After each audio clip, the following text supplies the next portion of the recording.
Hola, ¿qué tal a todos? Muy buen día, buena tarde o buena noche, dependiendo del horario en que nos esté haciendo el favor de sintonizar este podcast Izquierda Debate, que hoy llegamos al número 11, este espacio de reflexión, de análisis, de debate, desde un pensamiento crítico de izquierda.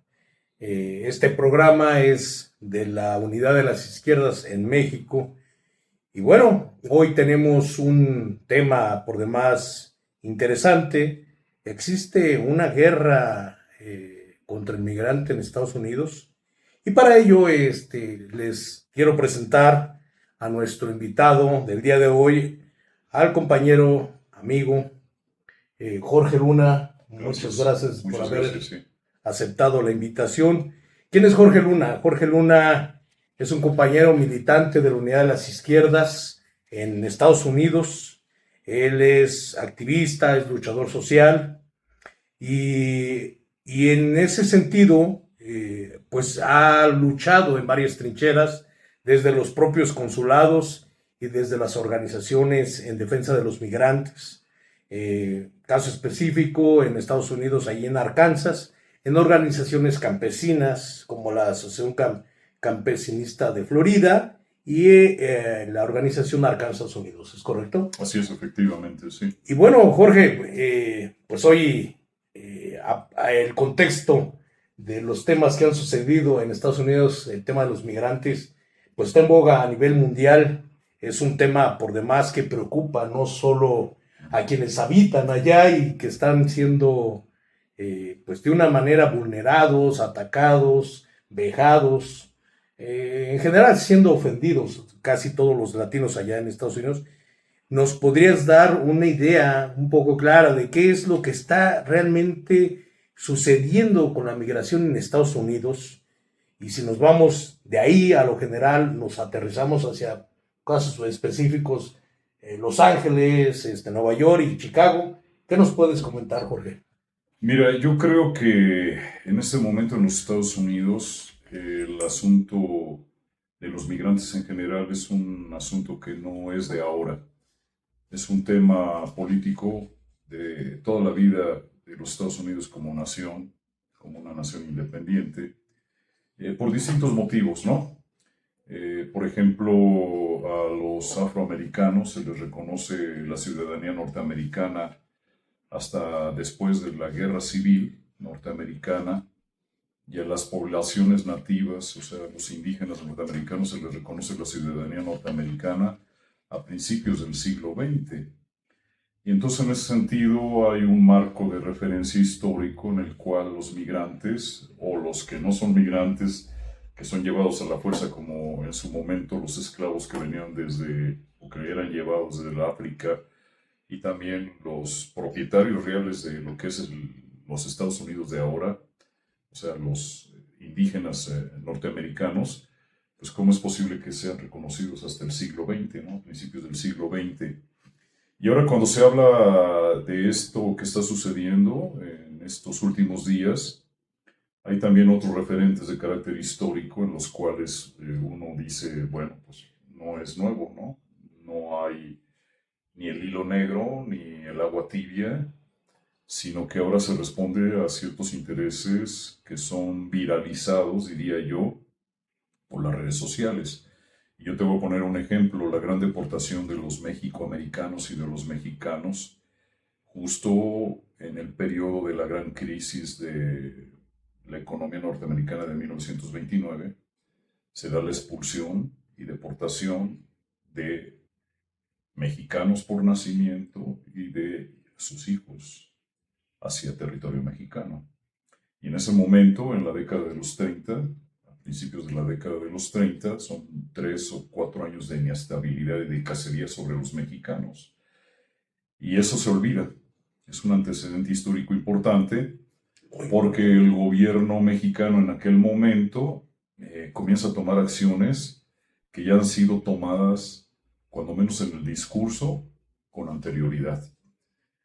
Se hacen albergues en la frontera, se hacen programas de asimilación laboral para los deportados, etcétera, etcétera. Hace muy poco, tal vez tú lo recuerdes, cuando estaba el programa DACA de los soñadores, que también se habló de que los iban a deportar, pues el gobierno mexicano también comenzó a hacer un gran operativo de apoyo, y a final de cuentas nunca llegaron esos dacamentados, ¿no? O soñadores. Claro. Entonces yo creo que tampoco podemos sacar de ese contexto histórico, de los antecedentes históricos de la migración en los Estados Unidos. Yo creo que son elementos que se deben de tomar, y posterior a esta gran deportación masiva de mexicanos y de mexicoamericanos desde el estado de California, hay que recordar que precisamente cuando se inicia la Segunda Guerra Mundial, el gobierno norteamericano, en este caso encabezado por el señor Roosevelt, Franklin Delano Roosevelt, construye grandes campos de concentración para población fundamentalmente de origen japonés. Siendo ciudadanos norteamericanos, van y los encierran en distintos campos de concentración en todo el territorio norteamericano. Así que no es un asunto de ahora, es un asunto que ya tiene fuertes raíces históricas, y que a final de cuentas, aunque se diga que los Estados Unidos es una gran olla donde se mezclan todos los sabores de lo que es los migrantes, una nación de migrantes, pues sí, es una nación de migrantes, pero hay mucho discurso, ¿no? Que a final de cuentas olvidamos y nos hacen parecer que lo que está pasando, por ejemplo, ahora en California es una cosa que es nueva. Y ya para terminar con este aspecto, pues también hay que ver cuando el territorio mexicano, en especial el de Texas, es abordado por las fuerzas norteamericanas, pues en toda la zona del Valle de Texas, que es lo que comprende la línea fronteriza al norte de lo que es Matamoros o Reynosa o Nuevo Laredo, pues hay un exterminio de guerra de tierra arrasada que se utiliza en la guerra de Vietnam en contra de las poblaciones nativas, o sea, que estaban asentados en esos grandes territorios del estado de Texas, ¿no? Claro. Y son cosas que se olvidan, ¿no? Hay por ahí un gran héroe de la resistencia en contra de las tropas invasoras norteamericanas de Texas, el señor Joaquín Cortina, o el caso específico del general Ignacio Zaragoza, que nace en la Isla del Padre, en lo que es actualmente el territorio norteamericano, ¿no? Uh-huh. Ok, pues mira, fíjate, diste un recorrido que para mí es excelente. Bien dices que el hecho de no recordar la historia, Uh-huh. pues eso no nos exime de responsabilidad, porque además es obligación de todos recordar estos antecedentes para entender que hoy en día lo que está sucediendo no es nuevo, No. pero tampoco al mismo tiempo no caer en el juego de que el que migra está cometiendo un delito, cosa que también no es cierto. Sin embargo, la narrativa que hoy se está dando desde el gobierno que en esta o segunda ocasión encabeza Donald Trump, pues es una narrativa que siempre ha existido, pero hoy se ha acentuado en temas de odio, de clasismo, de racismo, ¿no? Entonces, en ese sentido, creo que empieza a tener un matiz mucho más ejemplificado hoy en día de lo que es atacar a los migrantes en Estados Unidos. Y en ese sentido, pues bueno, vienen todas lo que acuerpa ese Estado americano, pues son sus fuerzas policiales. ¿Cuáles las acciones y cuáles son los elementos de colaboración que existen entre la ICE y todas las demás fuerzas policiales que precisamente en Los Ángeles actuaron?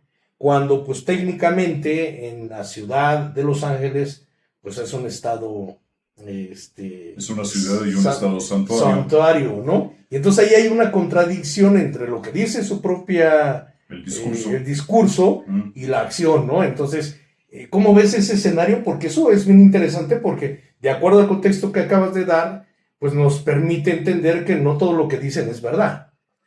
Sí, mira, antes de abordar lo que está sucediendo en estos días en la zona de California, en la zona de la gran ciudad de Los Ángeles, vamos a hacer también un poquito de historia inmediata de los Estados Unidos. Es el señor Ronald Reagan el que hace el ajuste migratorio más importante de los últimos años. No ha habido otro que haya hecho un ajuste migratorio de esa envergadura, y fue precisamente con los trabajadores agrícolas, que el mismo Donald Trump durante la pandemia consideró que no debían de ser tocados porque eran trabajadores esenciales. Entonces aquí también hay un aspecto de carácter económico, ¿verdad? No solamente es de carácter político, de lo que es la política, sino un asunto de carácter económico muy bien fundamentado. Digo, porque, por ejemplo, la Segunda Guerra Mundial, aunque hubo una incorporación masiva de mujeres a la producción industrial del complejo militar industrial norteamericano, pues también hubo muchos migrantes mexicanos que participaron en las labores que dejaban esos hombres que se iban a combatir al exterior en el frente del Pacífico, en el frente europeo.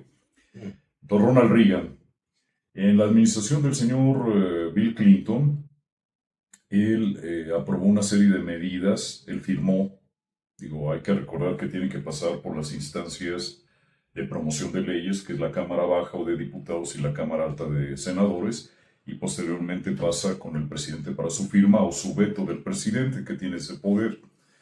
El señor Bill Clinton, en el año de 1996, hace la aprobación de ciertas modificaciones a la ley de inmigración que, desde mi punto de vista, también juegan un papel importante en este momento.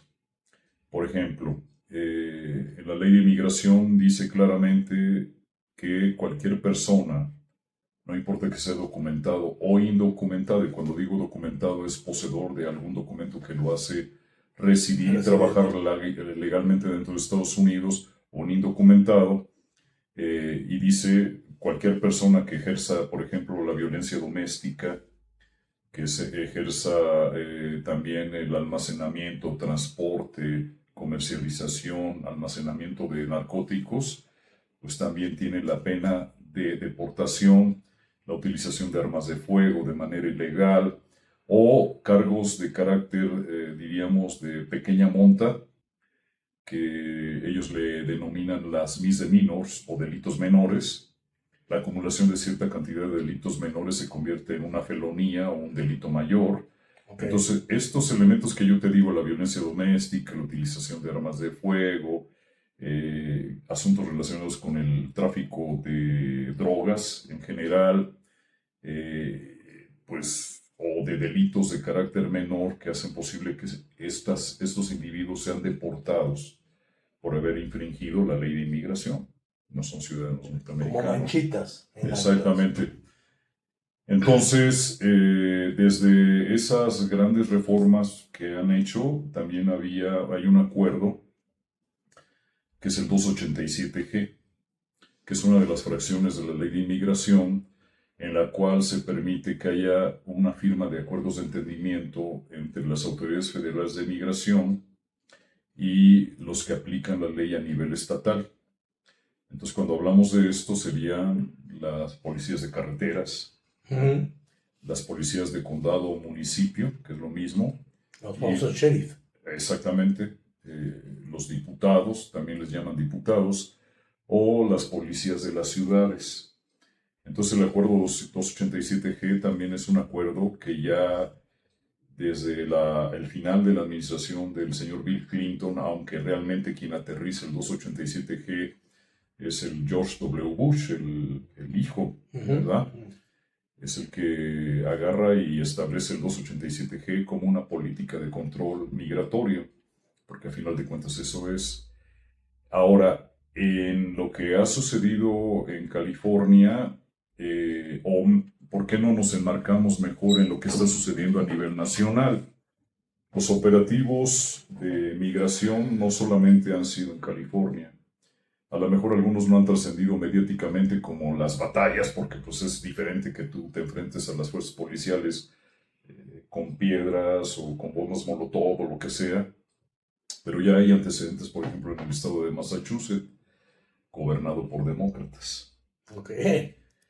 El estado de la Florida, aunque es un estado gobernado por los republicanos y es el domicilio, el último domicilio conocido del señor Donald Trump y de muchos de los miembros del gabinete, bueno, es un estado netamente republicano, donde el mismo gobernador, ¿verdad? Ron DeSantis, ha empujado e impulsado leyes de perfil migratorio. También ha habido en el estado de Illinois, en particular en la zona de Chicago, ¿verdad?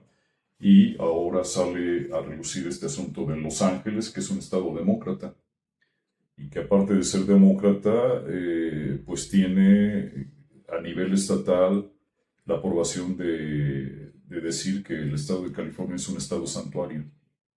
Y por lo tanto, las ordenanzas de instancias de gobierno municipal o de ciudades entran en contradicción con el que sea un estado santuario.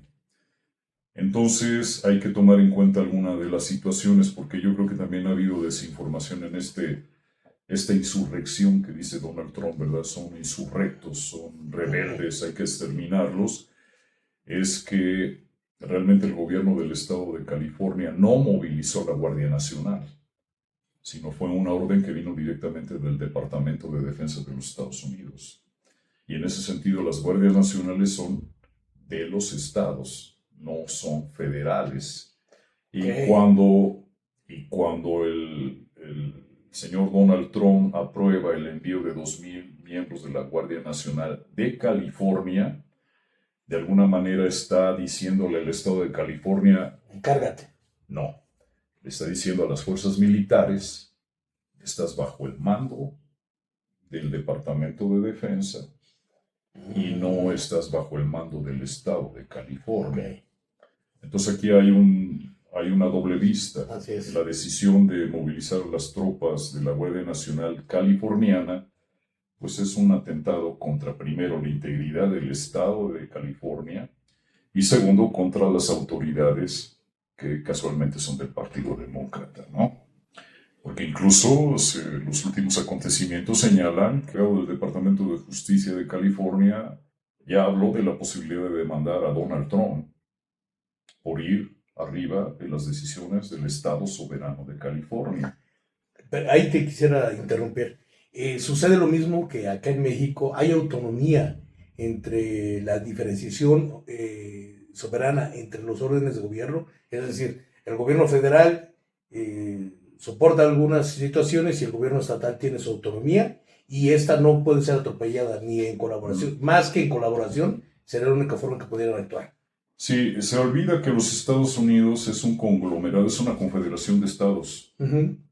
Y en ese sentido, cada uno tiene sus propios regímenes legislativos, su propio régimen judicial y su propio régimen autónomos. Presidencial, que sería en la cabeza de un gobernador. Por ejemplo, hace algún par de años se hablaba, y sobre todo durante la administración del señor Joe Biden, que el estado de Texas, había sectores de la derecha tejana que decían que se iban a separar de los Estados Unidos. Más sin en cambio, el hecho de poderse separar de los Estados Unidos es un proceso. No puede ser que solamente Texas diga me voy a independizar, sino tiene que haber todo un proceso de aprobación del ámbito federal en lo legislativo. O sea, no es solamente así. Entonces, en ese sentido, los estados tienen esa independencia judicial, ¿verdad?, legislativa, y en la cabeza de los gobernadores, y cada estado tiene su propio ejército, que puede ser ejército como lo conocemos, de a pie, del soldado de a pie, pero también tienen su propia fuerza aérea, ¿verdad? Entonces, en ese sentido, las guardias nacionales son autónomas del gobierno federal y solamente pueden ser invocadas bajo ciertos preceptos de estado de guerra. Que entonces yo creo que los abogados tendrían que ver si el haber convocado a la Guardia Nacional del Estado de California es un asunto de carácter legal.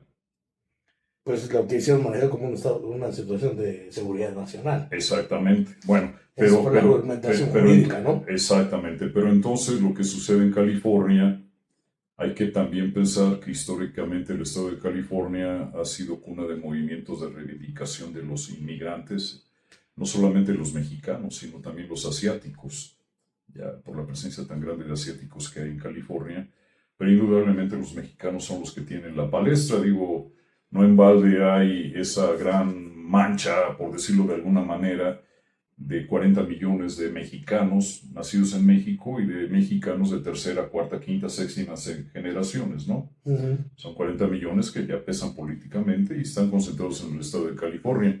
Ahora, esto también es importante porque la presencia de los latinos en general en California está en todos los ámbitos, absolutamente todos los ámbitos del estado de California, digo, en todos, en la economía, en la política, en lo social, en todos los aspectos. Y, por ejemplo, está el caso de que el secretario general del Sindicato de Trabajadores de Servicios estuvo en las batallas estas, fue detenido y fue además lesionado, ¿no? Un dirigente sindical. Así es. Entonces, en este sentido, invitamos a los que nos ven que no se dejen no se dejen llevar por lo que dicen los medios, porque yo siento como que le estaban echando la culpa al gobernador del estado de por qué había aceptado que hubieran utilizado la Guardia Nacional. Esto es un asunto de carácter netamente político en contra de los demócratas en California. Ok, pero obviamente es la justificación propia, pero para pues, atender el tema migratorio, ¿no?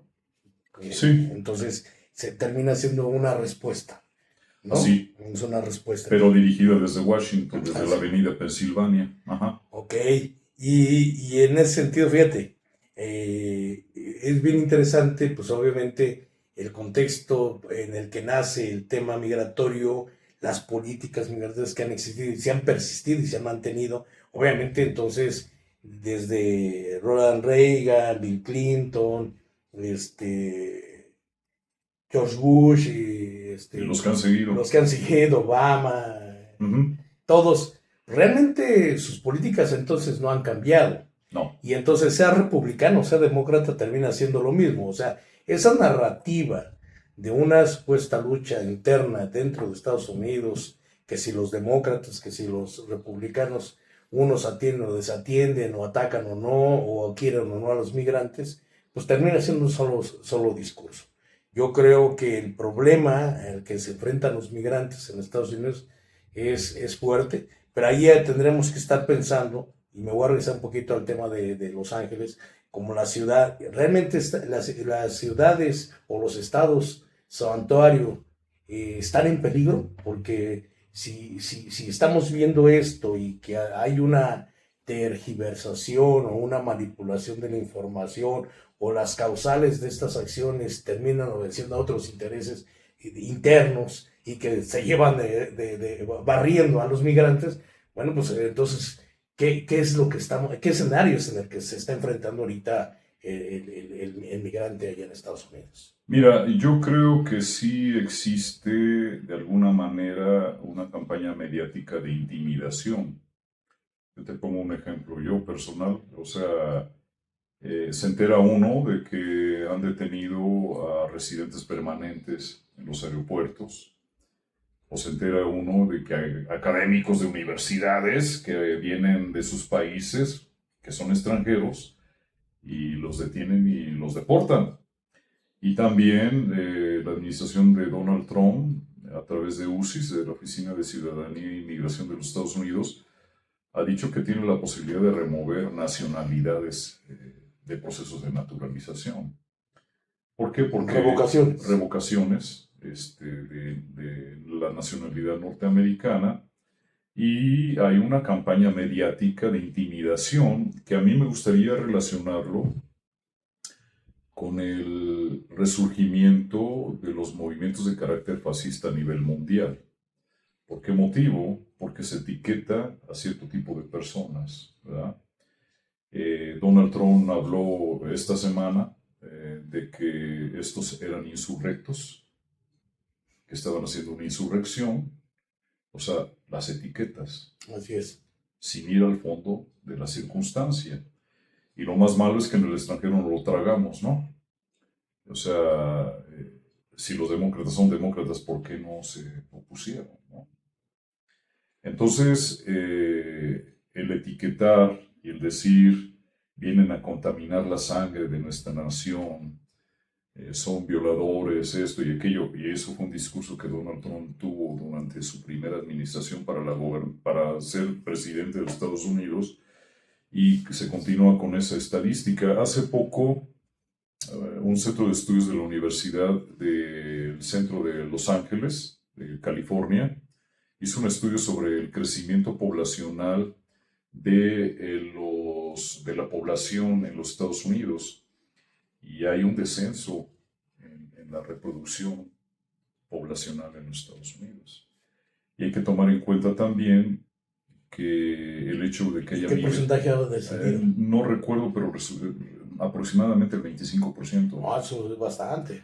Entonces resulta que ya hay un hueco generacional en el cual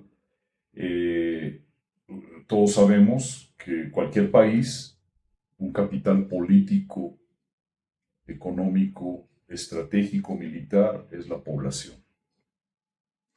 En ese sentido, Estados Unidos va a tener una generación perdida. ¿Por qué motivo? Porque ha habido un descenso en las tasas de desarrollo poblacional en los Estados Unidos en general.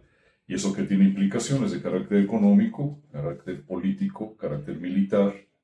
Y indudablemente que si contextualizamos a los Estados Unidos dentro del marco internacional, pues realmente es un país que está en decadencia. Eso, de hecho, yo creo que ese sería lo más acercado, incluso sin ánimo de ser ofensivos con los norteamericanos. Pero creo que es lo que todo mundo desearía, que este imperio que se formó, que desde una óptica de izquierda se le ha etiquetado también malamente, si tú quieres, porque las etiquetas no deben de existir, pues ese imperio yanqui al que se ha tenido que contrarrestar o contraatacar, porque además, pues yéndonos también a ese terreno, pues ellos son los que han provocado muchas de las situaciones por las que los migrantes tengan que emigrar y migran de sus países de origen a partir precisamente de las políticas económicas, de las políticas de sanciones que ejercen y las presión, la desestabilización de los países orígenes de los migrantes, pues ha generado esas contradicciones para que entonces los migrantes salgan de sus países, lleguen a Estados Unidos con lo que muchos nosotros desde nuestros países decimos, ¿sabes? Con el sueño americano de encontrar una mejor calidad de vida, y terminan siendo vejados, maltratados, explotados, ¿no? Y eso pues me parece algo que es conveniente que lo analizaras, que nos... Mira, hay algunos otros aspectos antes de todo esto que también es importante de hablar. A nivel federal, hay un ataque no solamente en contra de los migrantes, sino hay un ataque en contra de todos aquellos que no están de acuerdo con las políticas actuales en la Casa Blanca. Y ha habido muchas decisiones en las cuales, con las famosas órdenes ejecutivas, se justifican muchas arbitrariedades. Y Donald Trump, pues, es un campeón de las órdenes ejecutivas. Experto. Ajá, aunque también hay que recordar que otras pasadas administraciones han utilizado la orden ejecutiva como una herramienta ante la negativa del Congreso Federal Norteamericano de aprobar ciertas acciones. Entonces, la orden ejecutiva es un espacio en el cual le da de maniobra al chofer de la Casa Blanca de decir, por esta puerta voy a pasar, aunque por acá me digan que no. Entonces, en ese sentido, ha habido un ataque frontal en contra de los jueces federales o estatales que han rechazado desde el ámbito de la decisión de un juzgado decisiones tomadas por la administración de Donald Trump. Okay. Te voy a poner un ejemplo. Cuando deportan a un ciudadano salvadoreño de apellido Abrego, que lo mandan al CECOT, al Centro de Internamiento Terrorista de El Salvador, un juez federal agarra y dice, su deportación fue ilegal y tienen que regresar. ¿Y qué fue lo que dijo Donald Trump? Pues no, no lo vamos a regresar. ¿Y qué fue lo que dijo Christine? No, ya está allá. ¿Y qué es lo que dijo el actual presidente de El Salvador? Ni de loco lo regresamos, ¿verdad? Y había una orden de que regresara. Inclusive el gobierno salvadoreño se atrevió a negarle la entrada a un diputado federal norteamericano para ir a entrevistar al señor Abrego. Sin en cambio, lo tuvieron que regresar porque ese juez que ordenó ese retorno iba a acusar de desacato al presidente Donald Trump. Y en este aspecto esto también es muy importante porque ha habido otros jueces federales, inclusive la Suprema Corte de Justicia, cuando empezaron a mandar gente a la base naval de Guantánamo, hubo otro juez que dijo esas salidas no son legales, tienen que regresar. Y se lleva a la Corte Suprema Norteamericana, y la Corte Suprema Norteamericana, el presidente tiene el derecho, pero no es un rey. Y él le tiene que dar los derechos a un deportado a apelar la decisión o a tener un juicio justo ante los jueces. Y entonces, cuando hay un juez federal que se atreve a retar al encargado del poder presidencial, sus acólitos del señor presidente de Estados Unidos acusan a ese juez de ser un juez de una ciudad, ahí, de una aldea. O sea, ¿cómo se atreven a compararse con nosotros que somos los que los mandamases del poder ejecutivo? Denigrando su capacidad. Entonces realmente, exactamente, realmente hay también una batalla de parte del poder judicial encabezado por los jueces federales en contra de las decisiones ejecutivas de Donald Trump. Inclusive hay una juez federal que le dijo, como te estoy diciendo, pues es que aquí el presidente no es el rey y no tenemos que aceptar las decisiones de un rey. ¿Sí? El rey tiene que someterse al designio de lo judicial y lo legislativo. Entonces la batalla no es solamente en contra de ciertos sectores, sino que incluso han sido tan envalentonados los acólitos y la gente que le carga la cola al rey, de llegar a situaciones donde ya sea la Secretaría de Seguridad Nacional o la gente encargada del Departamento de Justicia ordena la detención de legisladores, la detención de gobernadores, porque también esta semana ya se dijo que le iban a levantar cargos al gobernador Newsom por no aceptar que se movilizara la Guardia Nacional de California. Entonces yo creo que todo eso lo tenemos que manejar viendo la globalidad del fenómeno. No podemos solamente dejarnos llevar por el incendio de carros. ¿Qué hay detrás de un incendio de un carro? Claro. Y fíjate, yo lo que ahorita que me viene a la mente, bueno, con estas órdenes ejecutivas, con las acciones que ya sucedieron ahora en Los Ángeles, no está en riesgo, porque yo lo que miro es una organización latina. Las comunidades latinas están respondiendo también a esas agresiones. Y entonces, aparte de lo que tú estás comentando, bueno, pues aquí viene una situación que nosotros miramos desde México con nuestros migrantes mexicanos y toda la comunidad latina que está en Estados Unidos, cómo se están organizando contra de estas redadas, estos ataques ya frontales contra jornaleros, contra trabajadores, ¿no? Que al final terminan levantándolos sin ningún proceso, a veces hasta con documental de estancia o de residencia en Estados Unidos, los levantan y los están llevando a los edificios de detención. ¿Qué es lo que les depara a nuestros migrantes con estas actos inconstitucionales que también tiene Donald Trump hacia contra o en las acciones que él hace desde su gobierno. Mira, la verdad es que es, tal vez en muchas acciones no son inconstitucionales. Muchas de las acciones que toma la administración están basadas en la ley. ok, Pero el problema es cómo aplicas la ley, ¿verdad? O sea, el SAR migratorio, el señor encargado del Departamento de Immigration Custom Enforcement, o sea, de la gente que va a la calle a detener, Thomas Homan,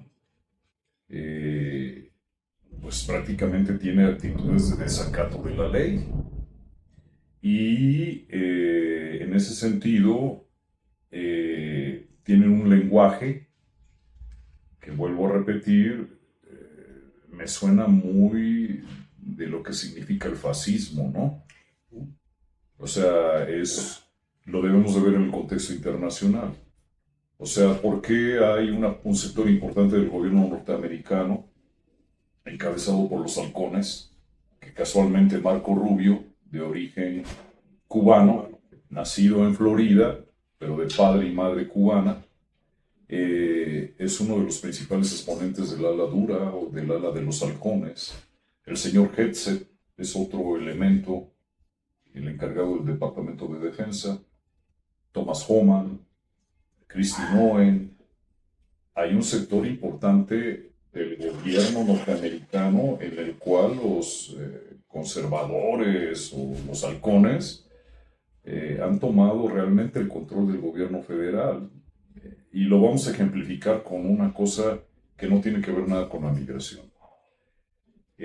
Sabemos que hay un conflicto en Ucrania y hay un miembro del Congreso Federal norteamericano, el señor Lindsey Graham, que en plenas negociaciones con Rusia se presenta en Ucrania y justo se presenta cuando hay el bombardeo a 5 aeródromos militares, o sea, bases aéreas rusas, en una operación muy bien orquestada, donde incluso se habla de que el mismo secretario de la Defensa Nacional fue testigo en tiempo real de los ataques a esos aeródromos militares. Entonces, ¿qué te dice esto? Que el gobierno norteamericano realmente tiene dos sectores. El sector encabezado por los halcones, que son los que no quieren a los migrantes, y el sector que tampoco quiere a los migrantes, pero tiene ciertos intereses de carácter nacionalista, prácticamente de autarquía, que serían encabezados por el vicepresidente de los Estados Unidos. Entonces no podemos descontextualizar estas situaciones también de quién está en la Casa Blanca y quiénes dirigen al gobierno federal norteamericano. que en realidad, pues entonces, digo, la verdad es que no quería hablar de fascismo, pero digo, viendo esta situación que bien estás mencionando, pues obviamente la decadencia que está teniendo el propio imperio y como una herramienta natural, pues de lo que ideológicamente se le conoce como derecha, pues se termina cayendo en el fascismo como una herramienta de control, de sometimiento, y eso, bueno, pues es también esa parte que está dejando ver. Digo, no en balde, hasta la seña que en su momento el empresario, el magnate Elon Musk, adherido a su propio gabinete, hace esos señalamientos. Este ¿no? punto es importante, que digo, estamos hablando del asunto migratorio, pero tampoco podemos hacer un lado. ¿Por qué se va el señor Elon Musk, verdad? Así es. ¿Y qué representa su salida? Entonces, el hecho de acusar ahora a Donald Trump de ciertas actividades con un señor que era un pedrastra, el señor Epstein, así es, pues realmente nos damos cuenta que quien ganó ya la partida dentro de esa lucha, dentro del gobierno norteamericano, son los halcones. ¿Y quiénes son los halcones? Los guerreristas, los que se alían con un movimiento fascista hecho por él en Ucrania, y que no les interesa más que la guerra y generar grandes ganancias para el complejo militar industrial. Ahora, ¿qué tienen que ver los migrantes? O sea, ¿cómo puedes tener tú una economía que pueda respaldar ese poderío militar con una población mermada, con una población atacada, con una población que es la que hace que buena parte de los Estados Unidos funcione. Trabajadores agrícolas, trabajadores de la construcción, trabajadores de hospitales, etcétera, etcétera, que tampoco los pueden hacer a un lado. Inclusive hay un fuerte movimiento de parte de lo que es las cámaras empresariales, ¿no? La Cámara de Comercio de los Estados Unidos está en contra de estas medidas, por ejemplo. Y también son factores que no se dan a conocer, ¿no?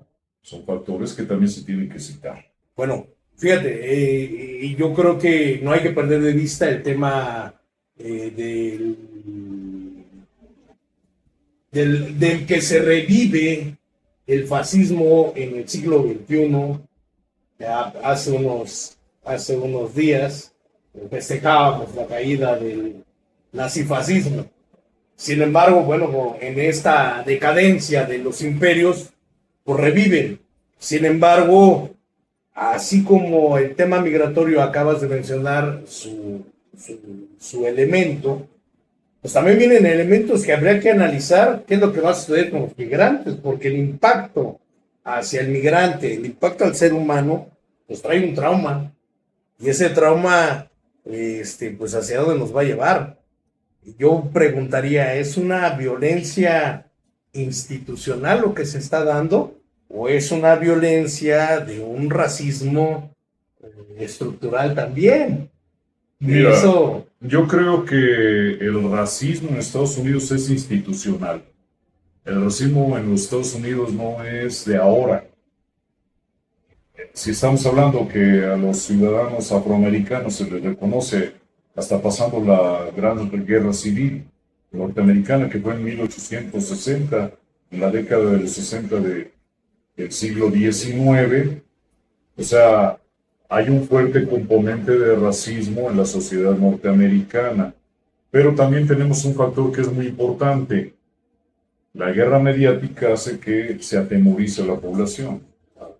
Y hay por ahí una teoría la teoría del shock. del miedo, ¿no? Ajá, exactamente, hay un miedo generalizado de parte de muchos migrantes, donde tal vez los gobiernos, y no me estoy refiriendo al gobierno de México, sino a los gobiernos que tienen un alto componente de presencia migratoria en los Estados Unidos, tienen que saber responder a las necesidades concretas de la migración de los países correspondientes. Siento yo que se ha abusado del término migrante porque de alguna manera se le recorta presupuesto a los consulados, se le dan muchas acciones que dices son incoherentes, con toda la pena que me causa decir esto.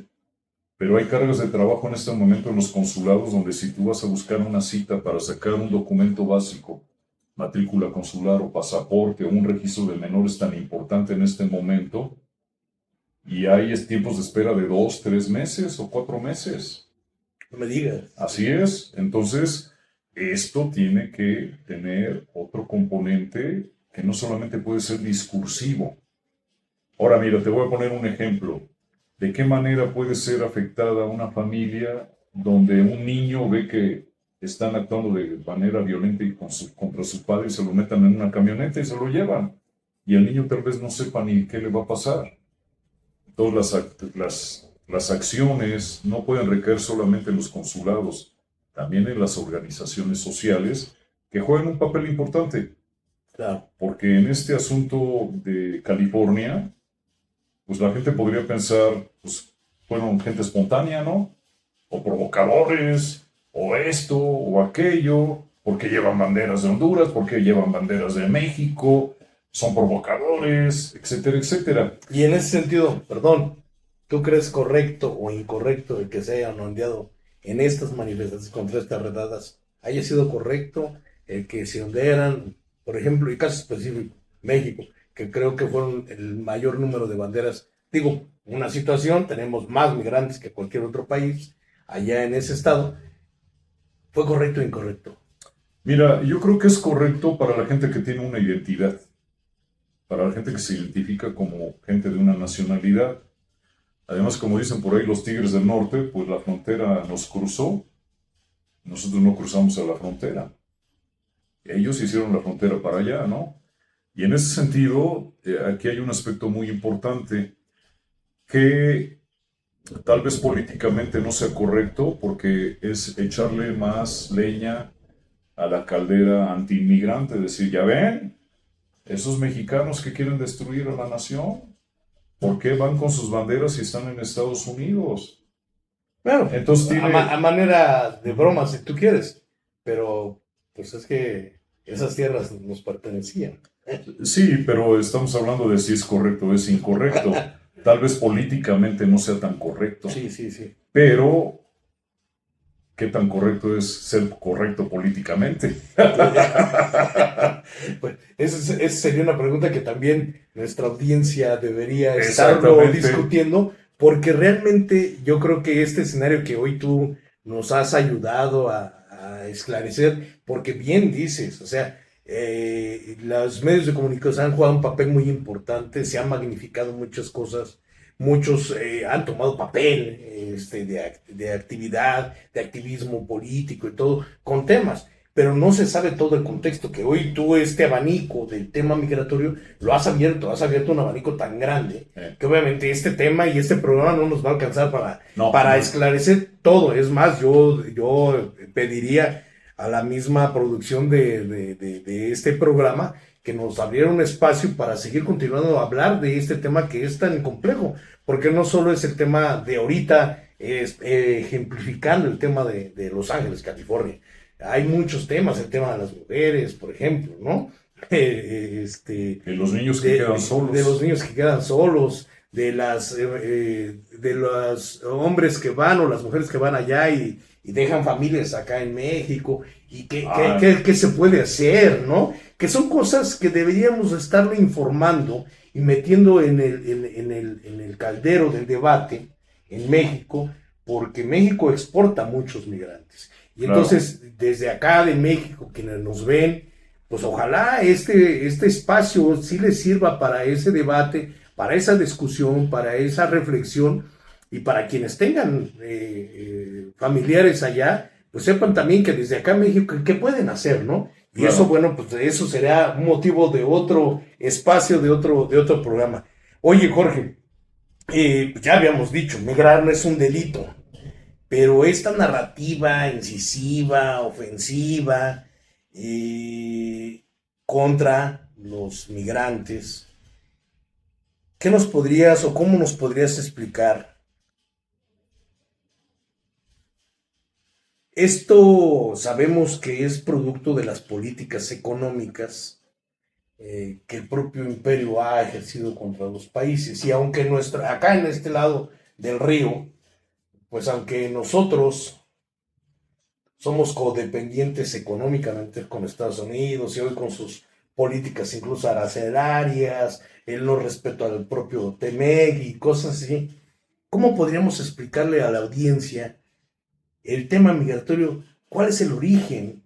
¿Qué es lo que hace que 40 millones de mexicanos estén allá y no estén en nuestro país, donde pues, pudiéramos ser digo, de por sí somos un país rico, pero ¿por qué es lo que nos está faltando? ¿Qué hace falta para que estas políticas que se ejercieron en contra de nuestro país lograran la migración de tantos mexicanos? Híjole, pues ahora sí que estás planteando la pregunta de los 64,000 y aquí lo único que dan son Coca-Cola con hielo. Y salud, ¿eh? Yo creo que es un tema complejísimo eso que tú estás marcando. ¿Por qué motivo? Yo por ahí leía un antropólogo que decía, o sea, imagínate, ¿no? Lo diferente de las opiniones. Decía, es que en el imaginario del mexicano Okay. se busca la tierra prometida, el Aztlán, y se habla del Aztlán más allá. Y además, a final de cuentas, este discurso eh, de buscar, de salir, que inclusive De de conquistar. la mitología griega hablan de eso, ¿no? Del Ítaca, de ir a otra tierra y tal vez darse cuenta que uno nunca va a poder regresar. Pero indudablemente que aquí hay un factor económico, ¿no? Y yo sí una de las cosas, la migración mexicana a los Estados Unidos ha estado envuelto en problemas de carácter político y de carácter económico, tanto de parte de Estados Unidos como de parte de México. O sea, no podemos olvidar que, por ejemplo, durante la Revolución Mexicana hubo una cantidad gigantesca de migración hacia Estados Unidos, ¿verdad?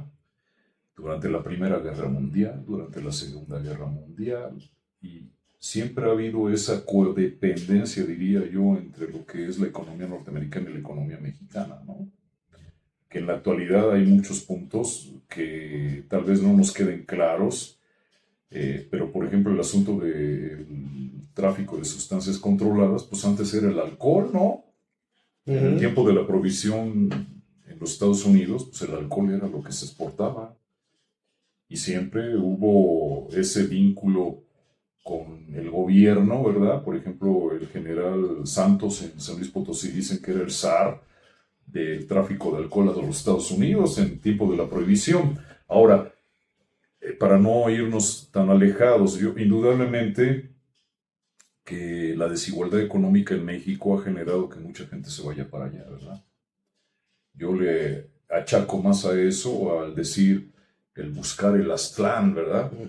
Que a lo mejor en algún momento te pueda causar risa, digo, porque pues sí, pero realmente el satisfactor de las necesidades esenciales de los que han migrado a Estados Unidos, de la mayoría, ha sido un factor de carácter económico.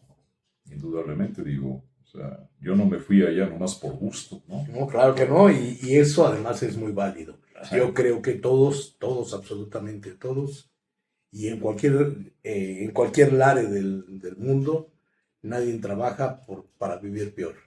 Y cuando buscas para mejorar. Y en ese sentido creo que la mayoría del que migra lo hace con ese objetivo. Ahora, tú hace un rato hablaste y algo es muy importante. A nivel internacional, los Estados Unidos han sido víctimas de sus propias políticas, porque generan conflictos en todo el planeta, desestabilizan, y luego tienen que darles estatus de protección temporal a ucranianos, a afganos, a salvadoreños, a un montón de gente. Crearon el problema y entonces ahora hay que traerlos por razones humanitarias, que muchas veces son de carácter político esas decisiones, como el caso cubano, ¿no? Donde la política migratoria norteamericana hacia los cubanos pues ha sido una cosa para golpetear al gobierno en Cuba, y que tiene una justificación de carácter ideológico más que de carácter histórico, porque... Y ni siquiera humano, ¿no? Exactamente. Entonces yo creo que sí, efectivamente, este tema da para más, porque como tú hablas, por ejemplo, de las mujeres que se quedan solas en México, la gente, las familias que están en Estados Unidos y quieren irse para su país, ¿por qué las autoridades no le dan más recursos? Y no estoy hablando de México, estoy hablando de todos los países que tienen ingresos económicos súper importantes de la migración. ¿Por qué no le explican al migrante que hay que hacer la doble nacionalidad? La mayoría de los países del continente americano aceptan la doble nacionalidad. ¿Por qué los niños no hacen la doble nacionalidad? Bueno, los papás la tienen que hacer. ¿Por qué si no se hace la doble nacionalidad no se les explica que tienen que legalizar las actas de nacimiento por medio de una convención de la que México es signatario, que es la Convención de la Apostilla? ¿Por qué no se le explica a las familias que en cosas que a lo mejor pueden resultar ser triviales, pero que en Estados Unidos no existe la unión libre, ni el concubinato, y las repercusiones que existen, porque pues a veces se va el marido o a veces también se van las mujeres, se casan con otro, le pasa algo al canijo o a la canija y después se quiere reclamar derechos que se tienen, pero no existe el concubinato. Entonces, ¿cómo vas a reclamar algo que no te pertenece? Que no tiene jurídicamente no te pertenece. Entonces, el tema migratorio es un tema que nos lleva a un montón de aspectos, de políticas públicas inclusive. Y las organizaciones políticas en México, y discúlpenme que a lo mejor ofenda a alguien y digan, nunca más regresa a este programa, no. Pero políticamente no se debe de utilizar el asunto migratorio como un discurso político. Se tienen que generar políticas públicas reales con las necesidades reales de la población. Por eso estás aquí, Jorge. Ah, gracias. Precisamente. Ya estaba muy triste, pensé que ya me iban. Al contrario, precisamente a partir de tu expertise y tu militancia dentro de las unidades izquierdas, pues es de que se requiere más gente como tú con la intención de mejorar esas condiciones. Yeah. Hemos hablado de los trabajos que se hacen en Estados Unidos y bueno, pues esos derechos y obligaciones de los migrantes, que por ejemplo es un tema que tenemos por ahí pendiente. Pero al final eso tendrá que seguir caminando y de eso despreocúpate. Okay. Yo creo que esa es la apertura que hay en este espacio, es la reflexión, el debate, la confrontación de ideas, que al final eso es lo que hace que crezca, que se abra el panorama para toda la audiencia, y ese es el objetivo de la Unidad de las Izquierdas con estos espacios. Aunque yo no soy el dirigente de este programa, no soy el coordinador, si no está de acuerdo, escriba al chat. No, sí, claro. Eso, y además, eso casi todo mundo es lo que pedimos, ¿no? Que dentro del chat de la caja de mensajes de estos videos, se hagan las preguntas, se hagan los contenidos y los debates, porque precisamente es lo que nos permite también desde este lado poder documentarse más, saber más, para poder meter en la mesa estas mesas de discusión. Por último, Jorge, porque ya los tiempos nos están empezando a apremiar, ¿tú cómo ves la resistencia y la organización de los migrantes en Estados Unidos con respecto a esto, ¿no? Digo, ya está este antecedente, y ya hemos visto los antecedentes que tú nos has puesto y que al final de cuentas pues, le han pegado al migrante. ¿Qué es lo que está sucediendo? ¿Cómo ves a la base comunitaria allá en Estados Unidos, en algunos condados, en algunas comunidades o en algunos estados? ¿Cómo ves esa organización comunitaria? Pero también si existen organizaciones de apoyo legal, de refugio, o sea, todo esto que sea un contexto corto, porque ya los tiempos nos están apremiando, pero sí que nos dieras una idea de cómo está sucediendo eso. Y bueno, pues, ¿tú cómo ves la demanda ahorita contra estas redadas? Alto a las redadas, libertad a los detenidos. ¿Es correcto? No, indudablemente que el tener la consigna de alto a las redadas tiene que haber un cambio en el gobierno. Digo, no puede uno, realmente ellos no las van a parar. Es una política de autentificación del gobierno actual de los Estados Unidos. Es un discurso que no es nuevo, no las van a parar. Ahora, respecto al asunto de los organismos de defensa de los migrantes, afortunadamente existe una red muy amplia de organización en la cual la gente tiene que decirle a los que viven en Estados Unidos que se acerquen a iglesias. Por ejemplo, las puertas, las grandes iglesias, o sea, me refiero cuando digo grandes, es en la capacidad de movilización, en lo administrativo, o sea, todo el aparato que se debe de tener para ofrecer un servicio. Pero, por ejemplo, la Iglesia Católica tiene una cosa que se llama Caridades Católicas y tienen secciones especiales de apoyo en defensa legal.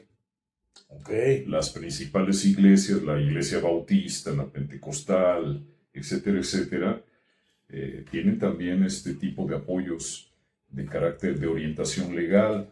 Okay. Además, también hay organizaciones, por ejemplo, como la Unión Americana de Libertades Civiles, que siempre ha llevado las demandas cuando se está abusando del poder en contra de la población en general, no solamente de los migrantes. Okay. El Fondo México-Americano de Defensa Legal, el MALDEF también, CARECEN, que es la Organización de los Centroamericanos en la Defensa Legal, las academias de las escuelas de Derecho, también las universidades tienen estas prácticas profesionales que hacen los que están estudiando Derecho. Y se meten al tema de defensa. Y se pueden meter al tema de apoyo a la defensa de los derechos de los migrantes. Aunque aquí hay que hacer una aclaración importante. Tú puedes dar consejo legal en Estados Unidos única y exclusivamente si tienes la licencia para ejercer. Entonces, pero ¿Es igual que la cédula en México? ¿O es una licencia aparte o como una certificación que tiene el abogado americano? No, en Estados Unidos, no porque tú vayas a la escuela y tengas una cédula profesional puedes ejercer. Ok, tienes que tener una certificación. Tienes que tener una licencia, como bien dice la palabra, tienes que estar licenciado, tienes que tener una licencia de las barras de abogados. Ok. Las barras de abogados en cada estado de la Unión Americana existen y son las barras de abogados los que te autorizan a ejercer el derecho en el estado donde tienes la licencia. Claramente. En Estados Unidos no hay un abogado general que pueda atender casos en 50 estados de la Unión Americana. Quien diga eso está diciendo mentiras. Okay. Hasta en eso se tiene que tener la información. Sí, claro. Porque hay muchos abogados que dicen que son Superman y lo único que hacen son arrendar los casos. Subrogar. Ajá, subrogar y decir, mira, aquí tengo, ya.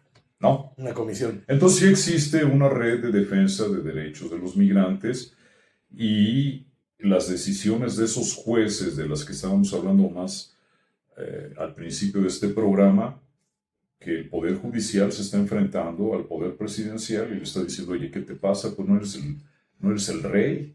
Aquí hasta tú tienes que cumplir con la ley. ¿Y por qué han tomado esas decisiones? Porque hay organizaciones detrás de las decisiones que impugnaron al Poder Presidencial y dice el juez, no, pues cálmate, pues si tienen razón estos tipos, ¿no? Pero qué importancia, fíjate, pese, y lo voy a hacer como a manera comercial, hace unos días tuvimos votaciones aquí por el Poder Judicial. Qué importante que el Poder Judicial no obedezca los intereses del Ejecutivo. Y en México es algo que se logró y eso es bien importante. ¿Por qué? Porque a partir de impartir la justicia de forma correcta, se va a poder decir cuando hay exceso desde el Ejecutivo o desde algún otro de los poderes. Esta guerra que hoy se está desatando en Estados Unidos entre el poder ejecutivo y el poder judicial, pues eso es un ejemplo de lo que debería de existir en todos los países, esa división. En Estados Unidos el Poder Judicial indudablemente que tiene carácter político también, pero yo soy muy sorprendido de cómo el señor Kavanaugh, que es un miembro de la Suprema Corte de Justicia de los Estados Unidos, pues no le han dicho sí a todo lo que dice Donald Trump. Les ha dicho, pues sí los puedes deportar, pero no les puedes negar el derecho a defenderse antes de una deportación. Un proceso legal. Y luego lo más extraordinario, extraordinario en el sentido de lo descabezado que tiene la cabeza, por decirlo de alguna manera, el habitante de Pensilvania número 100 allá en Washington, es de que está deportando gente a Sudán. O sea, imagínate, y que no están en una cárcel, sino están en un contenedor militar. Paso mecha.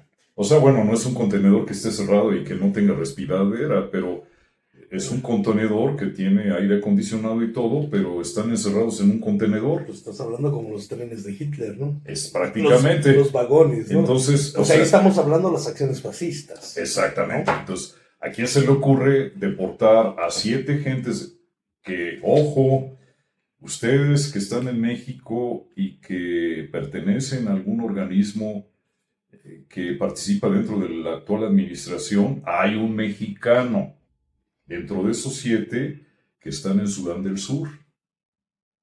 ¿Qué está haciendo el gobierno para defender a ese mexicano que está metido en un contenedor militar en una cárcel de Sudán?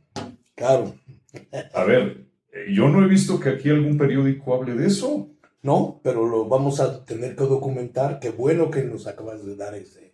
Y en su momento lo vamos a tener que manifestar, incluso desde la línea editorial, defender esto, ¿no? Porque finalmente pues es una tropelía que está haciendo el gobierno.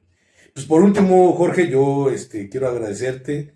La verdad es que has enriquecido mucho el tema de migrantes. Es un tema que pues creo que no habría ningún mexicano que habite en la tierra santa azteca que no tenga algún familiar en Estados Unidos. Creo que ahí sí podremos casi atrevernos, ¿no? Así que no hay familia que no tenga un migrante en Estados Unidos. Y por último, yo quisiera que dieras pues, un cierre y una reflexión, porque bueno, pues tenemos que seguir luchando por la dignidad del migrante. Yo creo que es un derecho, que ellos también sepan que no están solos.